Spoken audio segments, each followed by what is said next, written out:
영어 동화 세상 리틀팍스. Aladdin and His Wonderful Lamp. Chapter 1. Shahrazad tells her story.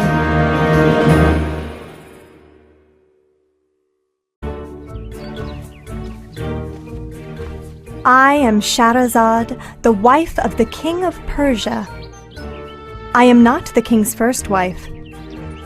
Oh no, he has had hundreds of wives. I will explain.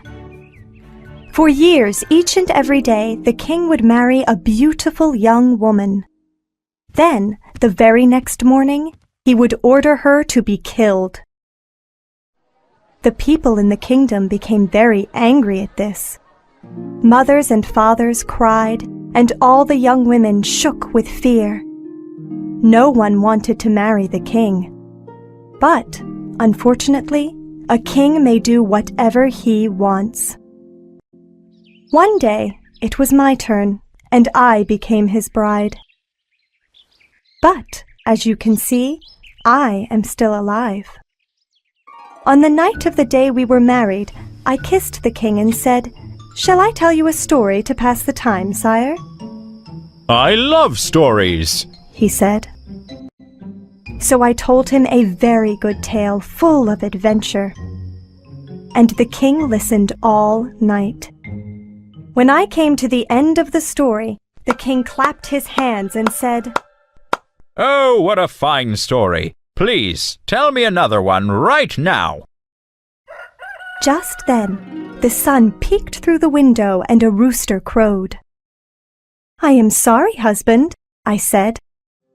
"The night is over and there is no time left. But if you let me live, tonight I will tell an even better story." So the king did not kill me that day. That night, I told him a very long story. It was so long that when morning came, I was not finished. The king had to spare my life again so that he could hear how the story ended.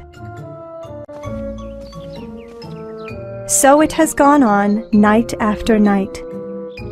At sunrise, he lets me live another day so he can hear another exciting story. Would you like to hear one of the king's favorite stories? Yes? Then I will tell you all about Aladdin and his wonderful lamp. Long ago, a poor tailor lived in a faraway land by a great sea.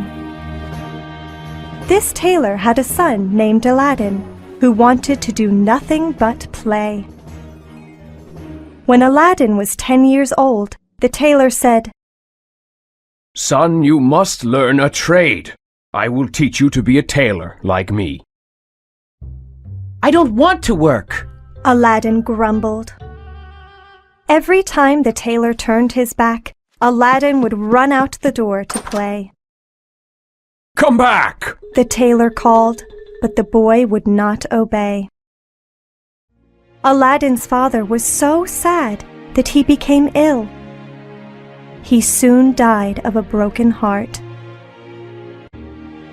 Aladdin and his mother were alone in the world. "All day I spin yarn so I can buy bread," sighed his mother, who was named Zeba. "You play all day. You come home only when you are hungry." And that is how things remained until Aladdin was 17 years old. That year, a stranger named Maghrib came to the city. Nobody knew that Maghrib was a magician. That was his secret. One day, Maghrib was watching the children who played in the streets. His pale eyes shone beneath the hood of his dusty robe. He pointed to Aladdin. Who is that boy?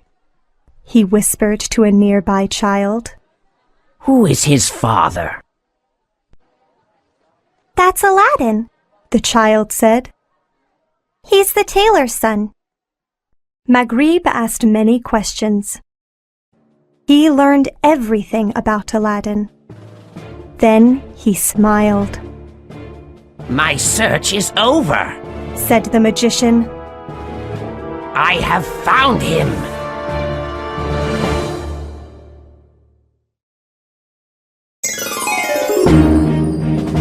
Aladdin and His Wonderful Lamp. Chapter 2. Maghrib the Magician.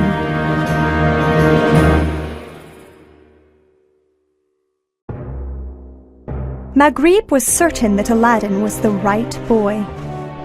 He reached his long arm into the crowd of children and grabbed Aladdin's sleeve. Come here, my boy. He said, Tell me, are you the son of a poor tailor? Oh, yes, I am. said Aladdin. But my father died years ago. He's dead? Cried the magician. With a groan, he threw his arms around Aladdin's neck and began to weep.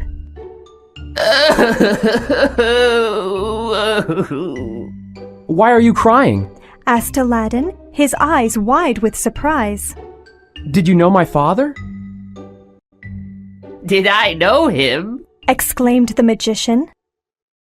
Your father was my brother, and now you say he is dead? Tears poured down his cheeks. I am Maghrib, your uncle. I have traveled over deserts and mountains to see him, but I am too late. I'm so sorry. Said Aladdin. My father never spoke of you.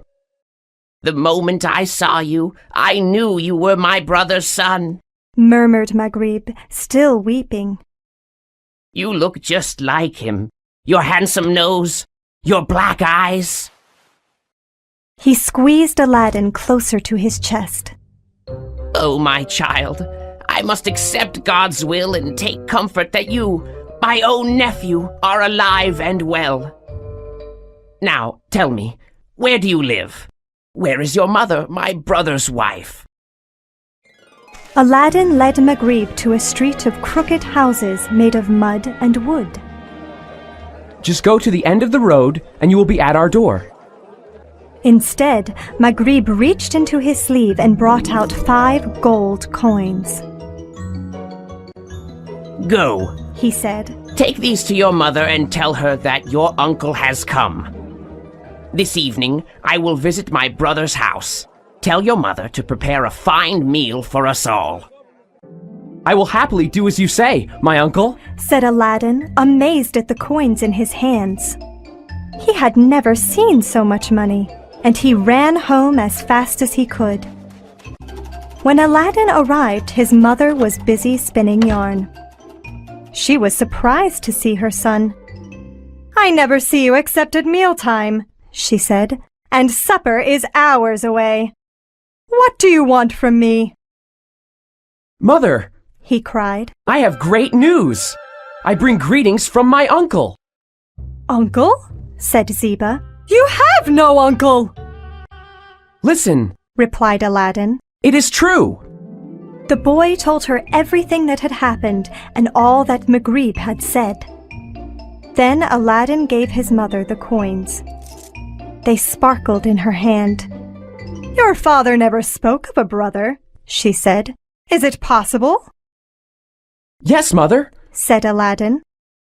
And my uncle is coming to eat with us tonight. "Tonight?" cried Zeba. "I must get ready. There is so much to do." Aladdin's mother took the coins and hurried to the market. She bought olive oil, cheese, and a plump chicken. Back at home, she set out her best dishes and laid out a colorful dinner cloth. She baked bread and toasted almonds. Finally, the meal was ready, but Maghrib had not yet arrived. "Well, where is he?" asked Zeba. Maybe he got lost. Said Aladdin. "Lost?" said his mother. "You may be right. Run to the corner and look for him." Just then, they heard a knock on their door.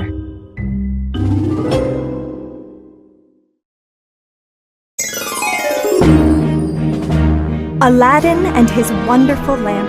Chapter 3. Dinner at Aladdin's House.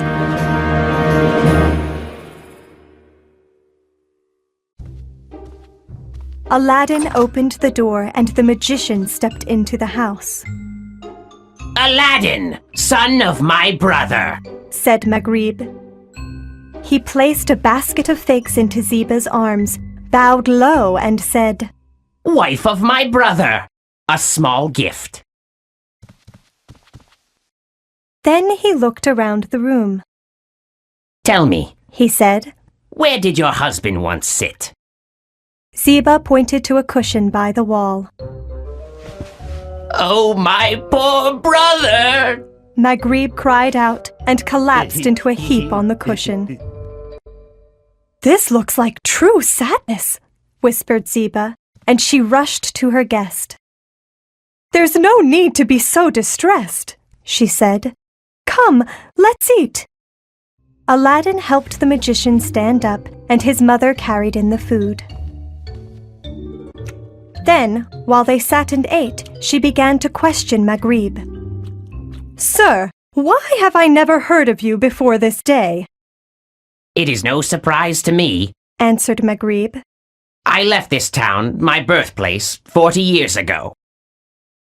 My husband was still a boy, said Zeba. Maghrib nodded. I wandered through many lands. He continued. At last, I found my way to Egypt. I've heard it is a wonderful place. Said Aladdin. Yes, my boy, it is. But over time, I became old and homesick for my own country. I wanted to see my younger brother one more time before my death. So I journeyed home to find him.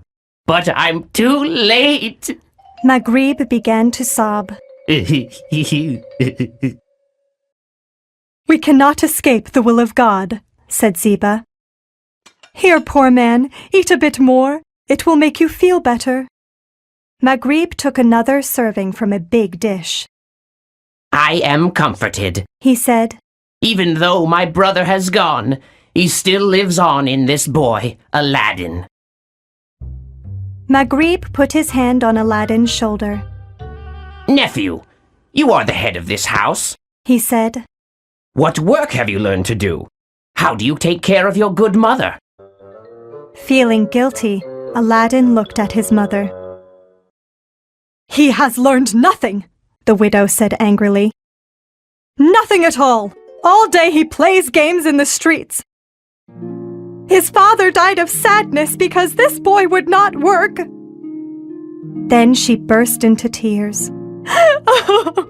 I am the one who works all day and night to take care of this lazy boy. Aladdin hung his head in shame while the magician smiled and comforted the widow. Your troubles are over. He said. God has blessed me with wealth so that I may help you. Aladdin looked up brightly, and his mother wiped away her tears. My nephew, you must learn a business, said Maghrib. It is a disgrace to play all day while your old mother toils. You were right, my uncle. Aladdin said quietly. Now, boy, don't worry. Said Maghrib, patting Aladdin on the shoulder. I will buy you a shop and fill it with goods. Then you can be a merchant, buying, selling, and growing rich. A merchant? Said Aladdin. Growing rich? Added his mother. She clapped her hands, embraced her son, and whispered into his ear, This man must truly be your uncle. I have eaten enough, and it is now late, said Maghrib. But I will return in the morning, and we will go to the bazaar. I will buy Aladdin everything he needs to be a young merchant.